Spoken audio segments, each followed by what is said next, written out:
Novus, the new voice. Vox Novus, the new dimension. Vox Novus, thought and movement leaders who will share from their experience and offer tools to help us navigate our rapidly changing world. My name is Victor Furman. Welcome to Vox Novus, the new voice. What is consciousness and how did it emerge? How has our understanding of consciousness changed over the years, and is there evidence of consciousness non-locality? My guest this week on Vox Novus, Dr. Franscisco Aboitiz, is the director of the Interdisciplinary Center for Neuroscience and professor of psychiatry at the Pontificia Universidad, Católica de Chile. His research includes the evolution of the brain and cognition and the neurocognitive underpinnings of conditions such as ADHD, autism, multiple sclerosis, and epilepsy. He joins me this week to share his research and new book, A History of Bodies, Brains, and Minds, The Evolution of Life and Consciousness. Please join me in welcoming to Vox Novus Dr. Franscisco Aboitiz. Thank you very much, Victor, for this invitation. Thank you for joining us and sharing your study, your research, and all of your wonderful work.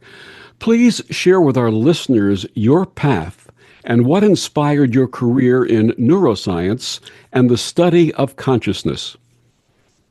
Thank you very much for this question. Actually my latest book is pretty autobiographical in this sense. I started just as a kid. I was just wondered about the how could life be, and I was really interested in animals, in plants, and in how life could be, the way it is.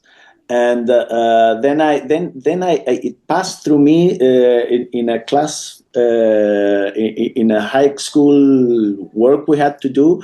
I started reading about Charles Darwin, and I found that illuminating. A very simple theory that could explain the whole diversity of life really blew my head. And from then on, I just decided to go into biology. My family was really, hesitant about this because, they wanted me to be a doctor, a medical doctor. But anyhow, I ended up studying biology. And when I studied biology, I began to wonder about what mind is. Well, it's not that I understand what life is, but this new question, what mind is, what is consciousness, came out as a very, very important question, and it's of course very related to what life is, but it's a different level of understanding. Prior to your latest book, A History of Bodies, Brains, and Minds, The Evolution of Life and Consciousness, you authored A Brain for Speech and A View from Evolutionary Neuroanatomy. What inspired those books, and what do you share with readers in them? Yeah, well, the first book, A Brain for Speech, actually it's the same book, A Brain for Speech, A View from Evolutionary Neuroanatomy, is related to a long-standing question I have had, which is how are we the only animals who can speak? What happened in evolution that we acquired language? Actually, linguists usually, traditional linguists usually think, that language is something totally different from biology. Many linguists think like this, or used to think like this. So I was really motivated to know how language evolved through the rules of natural selection. And the first book has to do with this, to put a context of historical biology about language, about how we, Homo sapiens, or our ancestors, Homo erectus, or whatever, became able to communicate with each other with symbols, making reference to things, etc. So to me, it actually, the origin of language is one of the great questions in biology, just like the origin of mind, just like the origin of life. What inspired your new book, A History of Bodies, Brains, and Minds, The Evolution of Life and Consciousness? Actually, this is the result. Actually, I attempted to make a synthesis of all my work and all my ideas about the evolution of life in this planet. I have been working on this for a long time. I studied the brains of reptiles, of mammals, of humans, and my main question is, how is the process of evolution governing this increasing complexity in brain structure and behavior? And what I found incredible is that the Darwinian notion of natural selection can account for this, which is probably the most challenging of all questions in structural biology, in the biology of structure. Structural biology, I mean by the anatomy, the physiology, etc. The concept of mind to me is something else, but regarding biology itself, evolution accounts for the astonishingly complexity of our brain. How do you personally define consciousness? There are so many different definitions of consciousness, and that's the main problem with this study. I think that it depends so much on how do you understand what consciousness is, on the explanations that you will make. To me, there's an issue about consciousness that is very difficult or impossible to solve, which is the qualitative subjective experience of us being conscious. I think we cannot grasp this. The only people who can grasp this sensation is the people who's living it. Also, I mean, ourselves. I am fully conscious that I'm conscious, but I am really extending this my consciousness into other people. I'm not able to see the consciousness of other people, and that is a problem to study, because consciousness is not an observable object for scientists, only for one person, which is the one who lives it.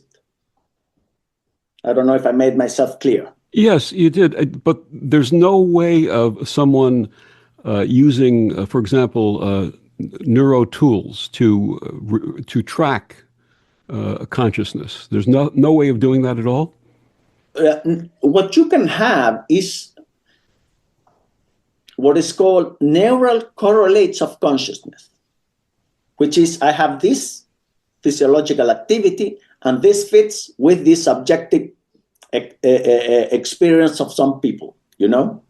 Yes. But how this physiological activity becomes a subjective experience is not explained. Okay, so seeing the needles. So it's like two realms of phenomenology, you know? Understood. What is the earliest evidence for consciousness in the evolution of life? Well, that's probably the hardest question of all, you know?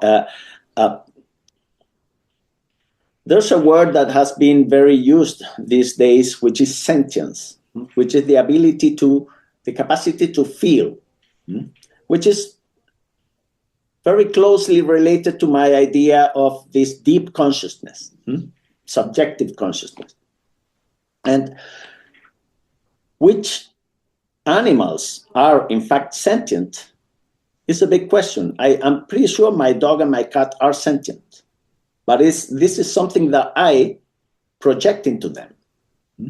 I'm not positive of that.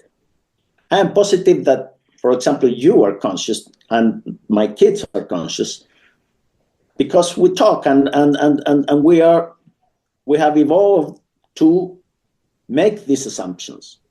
But with animals, it's different. And the lower you go in the scale, the more difficult it becomes to assert that the animal is or not conscious. Some people now say that even plants are conscious. Some people claim that cells are conscious.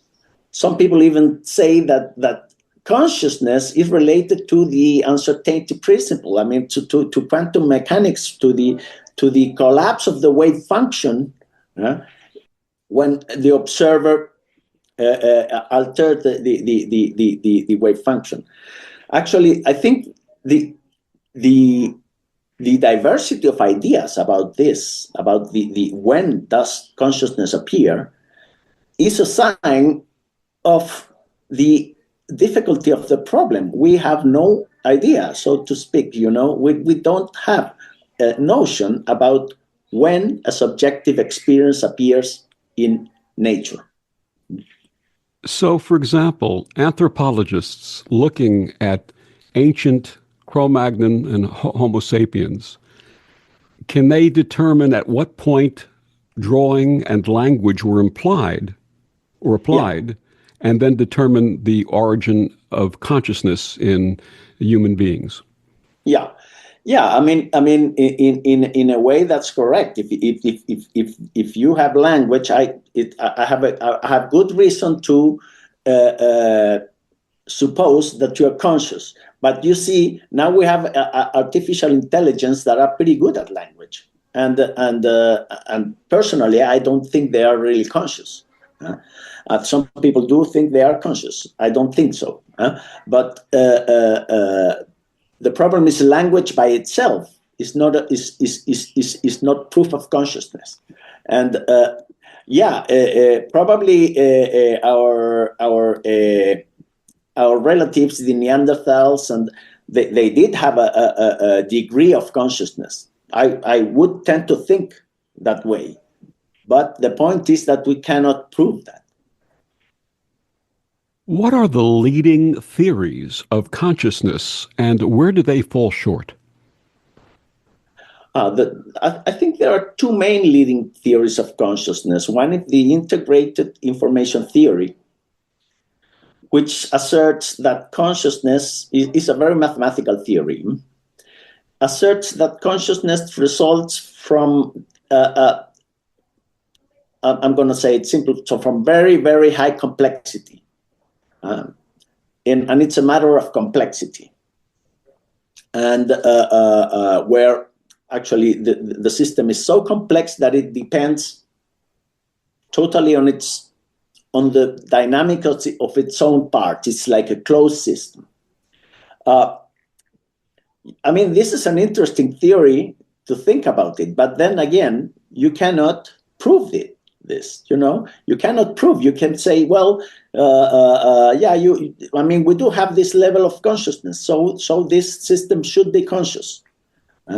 For example, the IIT, the Integrated Information Theory, claims that computers cannot be conscious because they lack the sufficient complexity. Okay? But then again, like I said, if you have something that conscious, how can you prove that it is in fact conscious? Or you just assume it is conscious because it is complex? You cannot demonstrate its consciousness.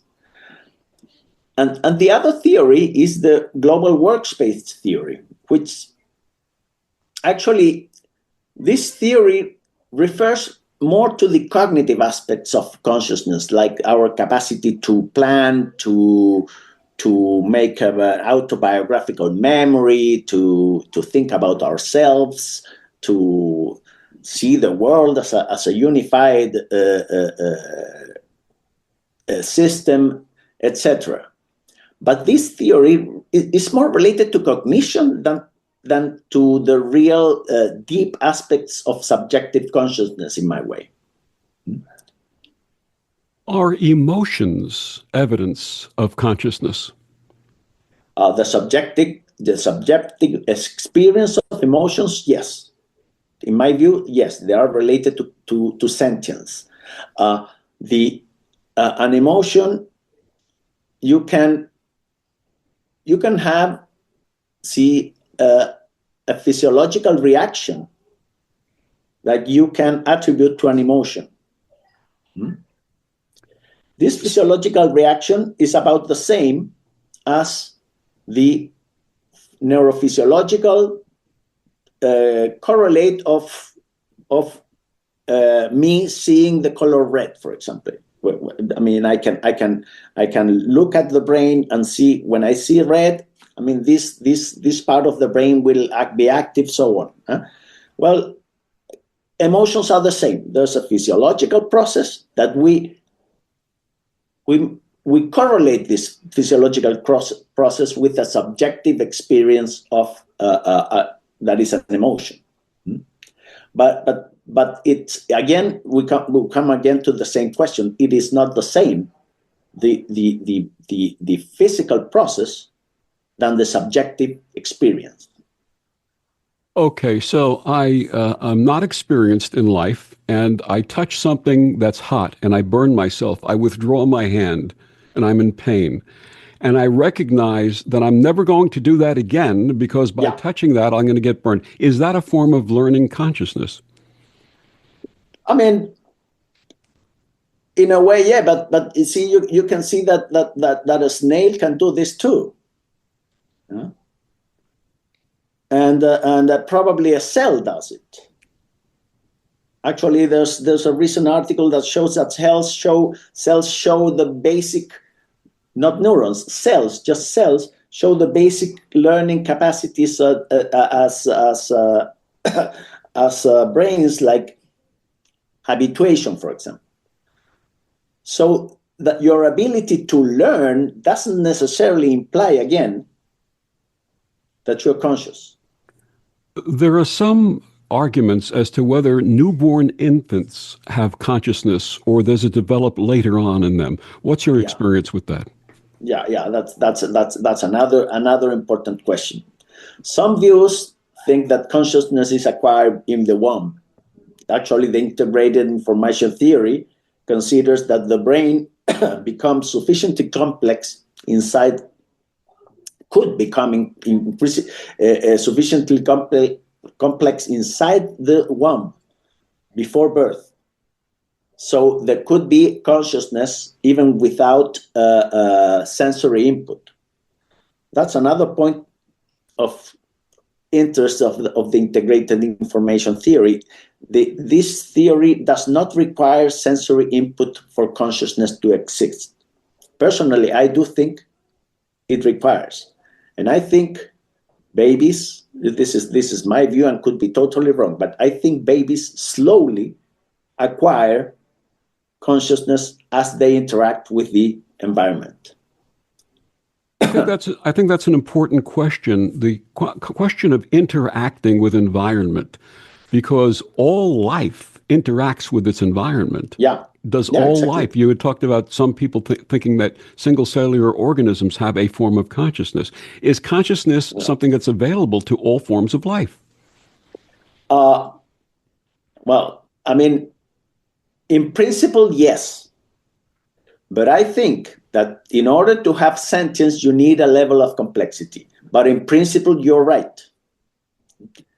That's the notion of the pan-consciousness, that everything, every living being is conscious, and some people even say that even matter is conscious.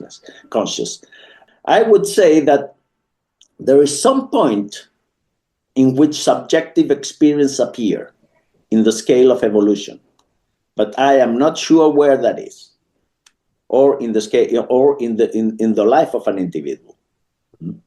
There was a Japanese scientist who conducted experiments with water. Are you familiar with those experiments? No. Just let me know. he did experiments with water, and when he spoke to the water with a nice voice, when he had good thoughts toward the water, when he did positive things around the water, the formation that he could see under a microscope of the individual atoms that make up the water had a beautiful pattern. And then when he was negative, they changed the pattern completely. And they looked painful, actually, some of the images that came out. And this was done with water and with ice. What do you think about that?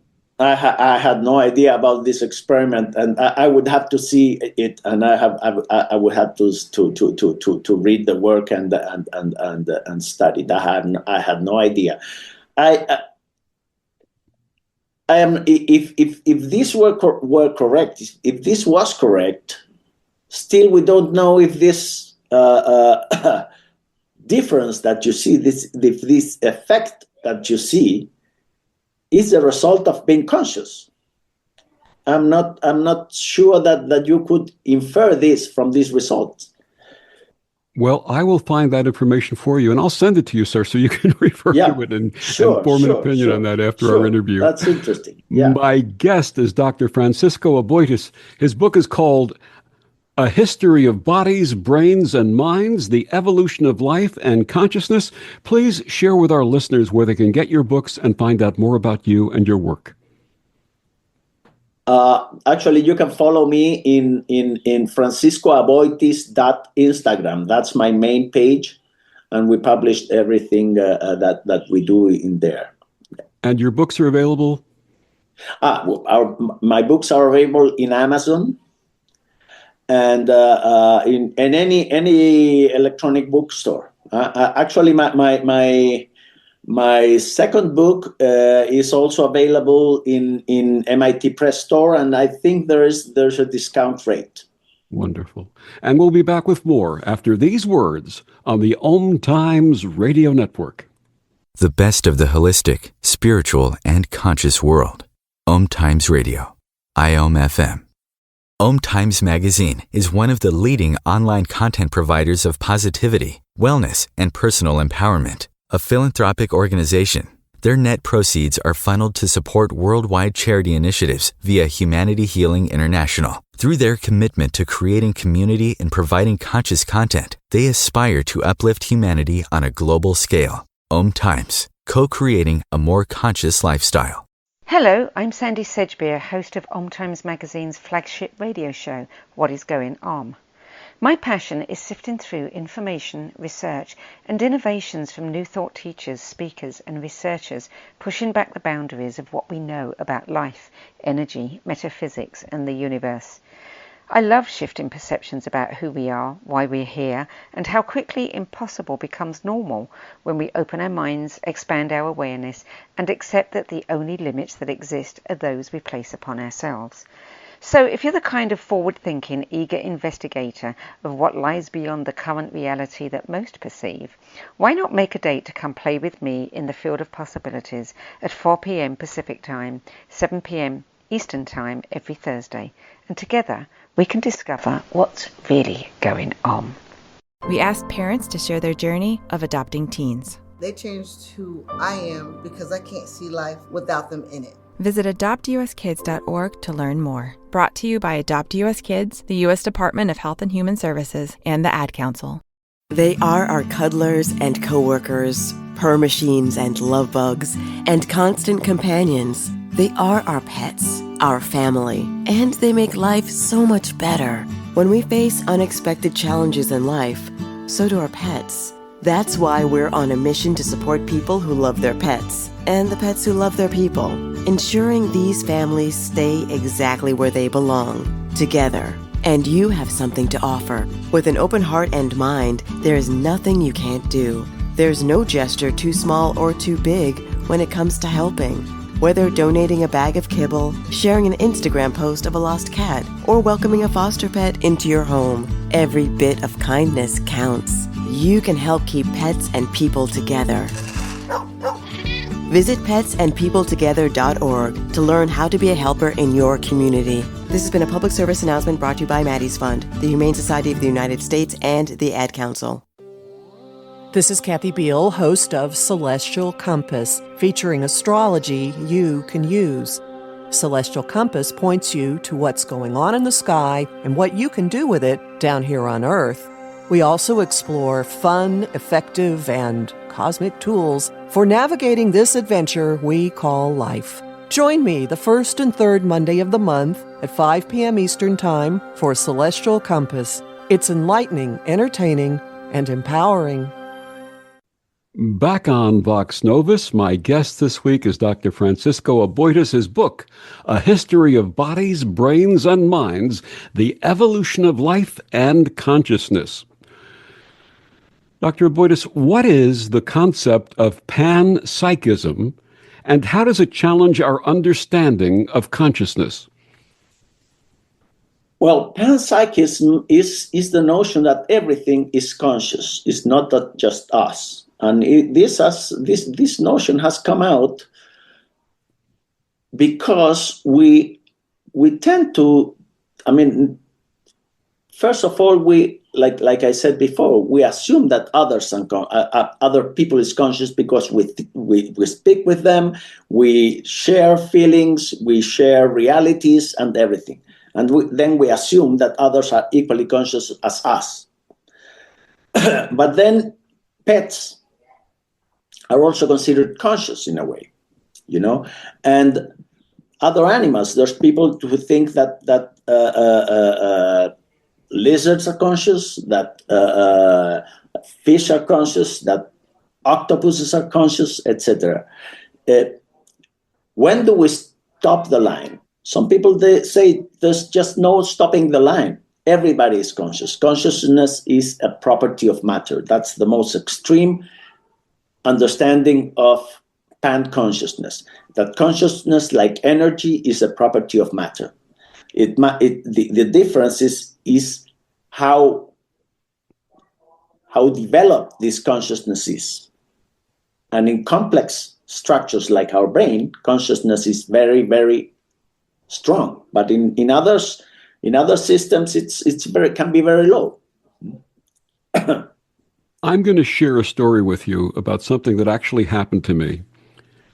In 1975, I was in the United States Air Force, and I was stationed in Seoul, Korea.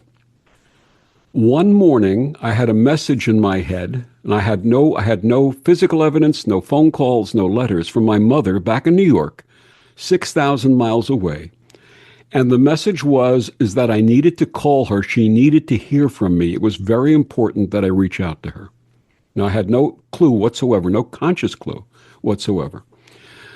I made the phone call, and in those days we had extension telephones, and my sister and my mother picked up the phone simultaneously, and I said, "Mom, is there anything wrong?" And my sister exclaimed, "Oh my God, how did he find out?" And it turned out that she was scheduled for major surgery the next day. And instinctively, I said to her the surgery would be a complete success. She'd have a complete healing. It would be very rapid. There would be no problems. She was going to be just fine. She needed to hear those words from me. Now, is there a quantum theory of consciousness? Is there a model in which thoughts display non-locality?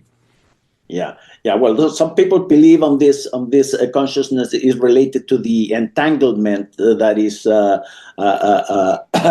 proposed for quantum mechanics. And I'm going to tell you another story which is very similar. Hans Berger, who was the neurologist who invented the electroencephalogram, when you put the electrodes in the scalp and record electrical activity through the skull. He believed in telepathy. He knew of some person who had a very similar experience as you had, that a mother who felt a message from his son who was in war, and he had been wounded actually, and she didn't know. And she invented the electroencephalogram to show scientifically that waves from the brain could be transmitted across space. Mm. He himself found out that actually there were waves that come out of the brain, but he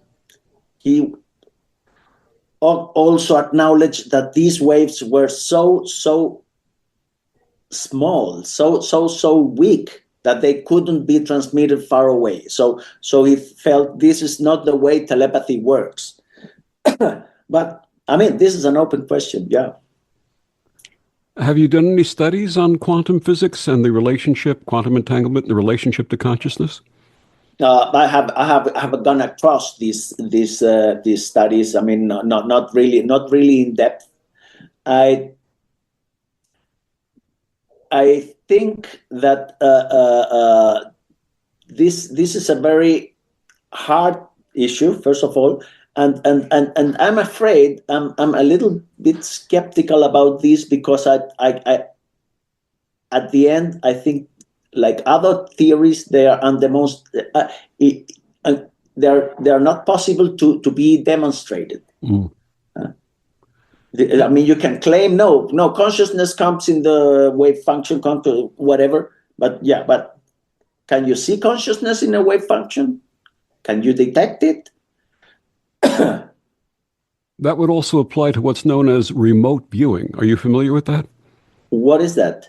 Remote viewing is where someone can be. This is something that started back in the 1960s when there was fear that there was the Soviet Union at the time was spying on the United States using what they called remote viewers. And then the Stanford Research Institute in California began their own experiments with remote viewing, where someone would basically be placed in a room and be given a series of coordinates and would be asked to project their consciousness to those coordinates and then either tell or draw what they were seeing.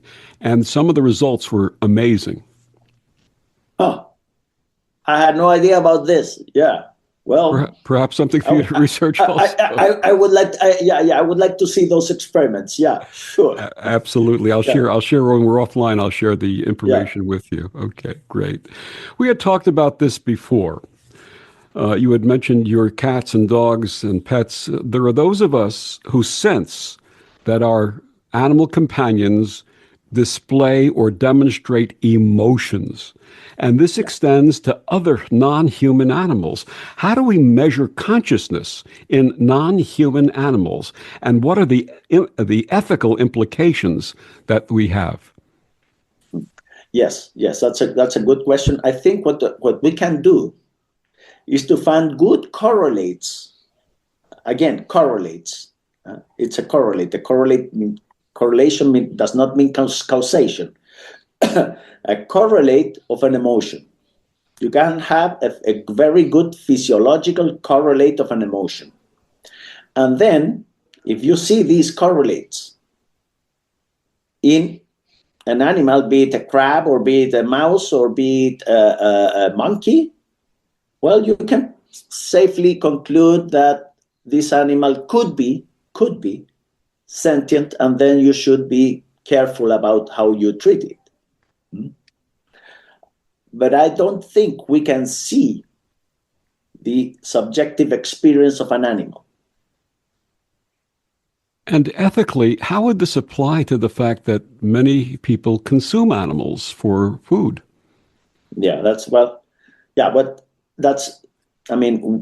Actually, plants are also alive. But we need to eat something. I think this is going to be changing, because the synthetic food is becoming a big industry these days. I don't know if it's going to replace natural food, but it's becoming a big industry, and probably people who have these concerns will have the possibility of eating things that are not biological in a way. And today we have vegetarians and vegans who basically refrain from eating meat, and vegans refrain from dairy and eggs and all of that stuff. That type of ethic, do you think that's an important ethic for us to examine? Well, I think as long as there's people who's concerned about it, it's important. Personally, I do eat meat and I do eat fish. But I understand people who doesn't. I have relatives who are vegan, and I respect them all the time. I mean, there's no problem. But I don't think this can be imposed as a rule. You had touched upon this before. You said that you do not think this is the case. But are there those who believe that consciousness can emerge in artificial systems such as AI, artificial intelligence, and language models? Yeah. Yes. And then again, since these theories are not demonstrable, they are not. I mean, they cannot be proved. They cannot be wrong either.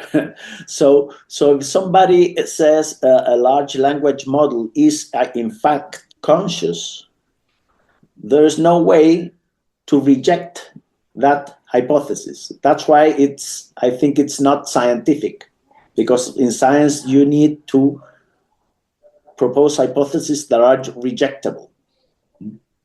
A scientific truth in quotes is a statement that can in principle be wrong, like Newtonian mechanics. Newtonian mechanics works pretty well until you go into other scale in cosmic, in cosmology, whatever, and then Newtonian mechanics doesn't work anymore. It's the same for consciousness. You need to show that this theory, works, and by assuming that a computer is or is not conscious, you're not proving anything. You're just assuming. And tell us a little more about this concept, these large language models, and what has been said about them. I think I'm not an expert on AI, but I think that large language models are an impressive tool for us. We can do many things with them, and they will expand our knowledge and our capabilities way beyond what we can do now. Whether they pose a threat for us, it depends on who manages them. I think that the main issue about the development of AI is that it may lead to inequalities, for example, to people having an excess of power over other people, etc. I think this is the main concern to me, rather than that language models are going to control us. No, I think there's always going to be someone controlling this, either the state or a big corporation, etc. And I think the implication is, like any tool, you can take a hammer, and when used properly, a hammer is used for construction and for building. But if used improperly, it could hurt someone. So that's what we're talking about here. Exactly. I think that AI should be regulated in some way. The problem is, how do you regulate something that changes practically every day? I mean, you make a rule, and then it results that the rule it becomes obsolete for some reason. So this is an important issue. Yes. I mean, some very big exponents of AI have already claimed that the race for AI should be stopped and everything, but they keep doing it anyway. So I think AI, if used properly, could be a wonderful tool, especially in education. Yeah. And not only in education, in science, actually, a Nobel Prize in chemistry is the use of an AI to predict and even to design protein structures. So yes, AI can be of great benefit for us. And ultimately, AI for medical diagnostics? Yeah. I'm sure of that. And I even think that AI can be creative. I think AI can become to write good musical pieces, to write good novels. In the future, this is a possibility, and why not? What's the problem about it? Well, I write poetry. And when I write poetry, it's my creative process, and my emotions come to play. And if AI doesn't have emotions, I don't know if I want but they may know how to trigger an emotion in you. I think we should keep poets for the poets and composing for the composers. All right. My guest is Dr. Franscisco Aboitiz. His book, A History of Bodies, Brains, and Minds, The Evolution of Life and Consciousness. We'll be back with more after these words on the Om Times Radio Network. Humanity Healing International is a small nonprofit with a big dream. Since 2007, HHI has been working tirelessly to bring help to communities with little or no hope. Our projects are not broad mandates, nor are they overnight solutions, but they bring the reassurance that no one is alone and that someone cares. To learn more, please visit humanityhealing.org. Humanity Healing is where your heart is. More than 24 million Americans have an autoimmune disorder, and that number continues to grow. I'm Sharon Saylor, and I'm one of those 24 million. To put that number in perspective, cancer affects about 9 million and heart disease up to 22 million. That's why I've brought together top experts and those thriving regardless of their diagnosis to bring you the latest, most up-to-date information. Join me, Sharon Saylor, Friday night, 7 p.m. Eastern, for the Autoimmune Hour on Life Interrupted Radio to find out how to live your life uninterrupted. Hey, Dad, your prescription will be ready in just a minute. Hey, Dad, your laundry will be ready in just a minute. Dad, your lunch will be ready in just a minute. Hey, honey, why don't you take a minute? When you help care for a loved one, you give them as much time as you can, making sure they're safe and comfortable. But it's just as important that you take some time for yourself. At AARP, we can help with information and useful tips on how you can maintain a healthy life balance, care for your own physical and mental well-being, and manage the challenges of caring for a loved one. Because the better care you take of yourself, the better care you can provide for your loved one. Thanks, Dad. Thank you. You're there for them. We're here for you. Find free care guides to support you and your loved one at aarp.org/caregiving. That's aarp.org/caregiving. A public service announcement brought to you by AARP and the Ad Council. Hi, this is Bill Maher. I can find humor in almost anything, but one thing I never laugh about is cruelty to animals. If you don't get the joke either, write People for the Ethical Treatment of Animals, 501 Front Street, Norfolk, Virginia, 23510. Back on Vox Novus, my guest this week, Dr. Franscisco Aboitiz. We're talking about his new book, A History of Bodies, Brains, and Minds, The Evolution of Life and Consciousness. Dr. Aboitiz, do humans who suffer brain damage manifest differences in consciousness? Well, in a way, yes. Some of them do. Some of them become unaware of things. For example, there's a condition which usually happens with a stroke in the parietal, in the frontoparietal lobe in the left side of the brain, that is called neglect. People can see, they have no perceptual problem of whatever is going on. To their right side, and despite they can perceive it, they don't pay attention to it and they're not conscious of it. So the half of their world is inexistent to them. Of course, this is a problem of consciousness, and there are many other instances of that. For example, psychedelic drugs.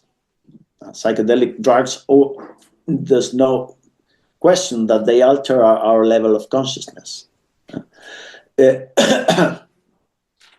The point is, I mean, all these alterations of consciousness make something very clear, that consciousness requires a brain to work. Without a brain, we don't have consciousness. Whether we have consciousness just with the brain and not the rest of the body, well, that's an open question. And there's a big discussion about that, whether just the brain is sufficient to generate consciousness. I think the brain has to be embedded in a body, but those are very important questions. Yeah, I've read and seen stories about people who have suffered brain injuries and all of a sudden become savant in a specific area. Some become musical savants where they're playing piano. They had never played piano before, speaking different languages. Are you familiar with any of these? Some of it. Sometimes what happens is that with the lesions, some areas become disinhibited, and then people show some behaviors that they didn't do, or some capacities that they didn't show before. That may happen. It's very unlikely. Mostly brain damage produces a decrease in function rather than increase in function, but that may happen. What are the evolutionary benefits of consciousness, if any? We don't know. Actually, what if we were all automata, but behave like we do, but being automata? We could have survived. You could have done everything.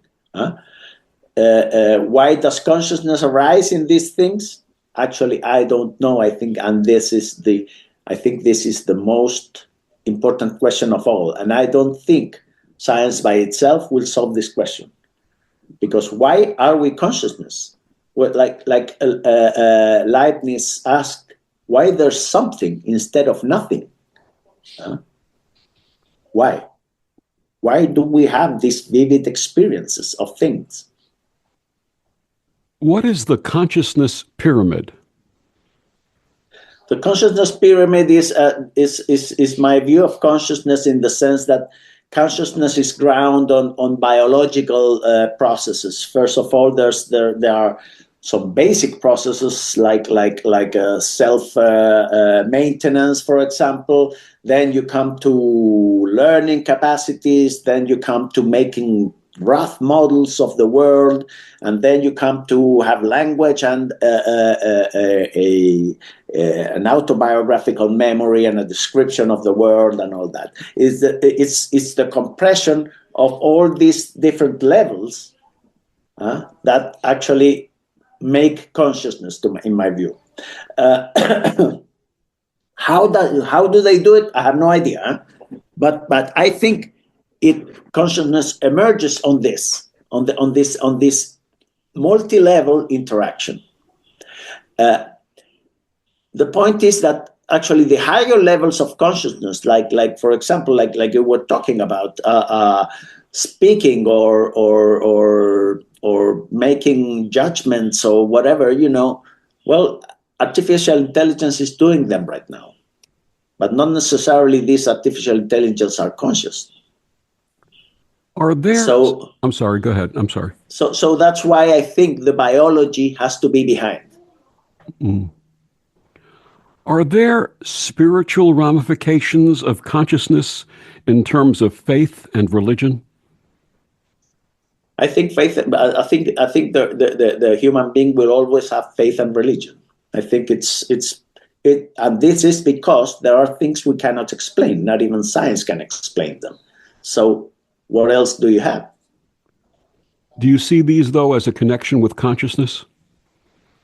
Well, I think consciousness is a great mystery of life, and if that has to do with something supernatural or with God, whatever, I'm not sure of that. But I think at least the window is open in this direction. What do you see as the future study of consciousness? Well, I think we will become very good at detecting distinct consciousness states. We will be able to develop very sophisticated neural correlates of consciousness using AI especially. So we will be able to record brain activity and see what people is thinking about, for example. But actually, this is done already. There are several experiments, very recent experiments, that show this can be done. And actually, there's a recent paper in the journal Neuron where researchers communicated directly to human beings through their electrophysiological recordings without need to talk between themselves. But this detection of our thoughts is not the same as the subjective experience of having the thought. And it's fascinating that there have been many science fiction works in which the beings have evolved to a very high state, and there's no longer a need for speech, that everything is transmitted through thought. Yeah. Oh, let's see about it. I'm not sure this will work for us as humans.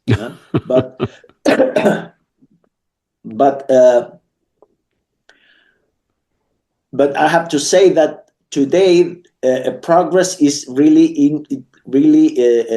interesting in this direction. There are very, very interesting and amazing things that are being done these days. The philosopher René Descartes famously said, "Cogito ergo sum," translated as "I think, therefore I am." From the standpoint of neuroscience, does thought imply existence? From my own standpoint, yes. I think scientists tend to, in general, they try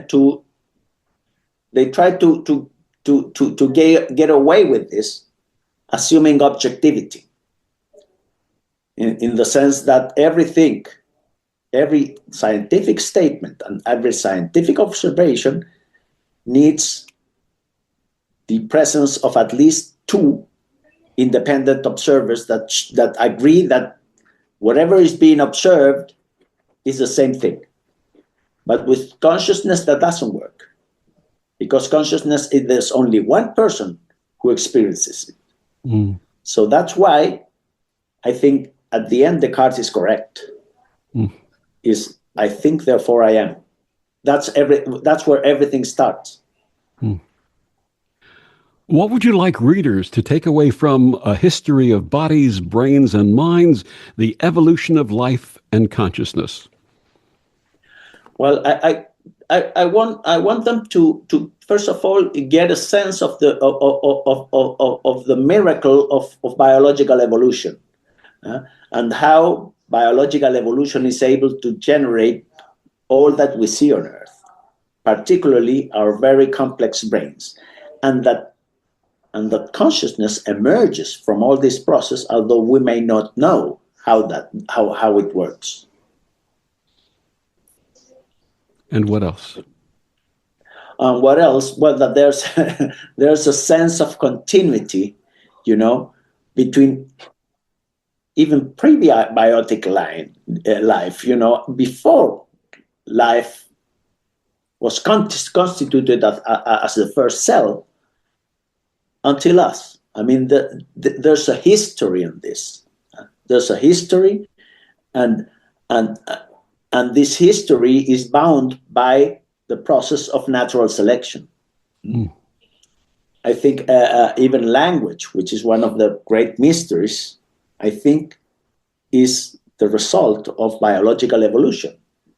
My guest, Dr. Franscisco Aboitiz's book, A History of Bodies, Brains, and Minds, the Evolution of Life and Consciousness. And I must say to our listeners, especially those who are not trained in science or have a background in science, this is a very fascinating and easy to read book for non-scientists. He really lays it out in a way that you will thoroughly understand everything he's sharing. And I'm grateful to Dr. Franscisco Aboitiz for writing it this way. So please share with our listeners where they can get your book and find out more about you. Yeah, they can get this book on Amazon, on MIT Press bookstore, and in any internet bookshelf. The book is also available for free if you want to just download it in MIT Press, but you can buy a hard copy from MIT Press too, or from Amazon, or from wherever you want to choose it. And your webpage, sir? My webpage is franciscoaboitiz.neuroscience. Dr. Aboitiz, thank you so much for joining us and sharing this amazing and wonderful work that you do. Thank you, Victor. And thank you for joining us on Vox Novus. I'm Victor, the Voice Furman. Have a wonderful week.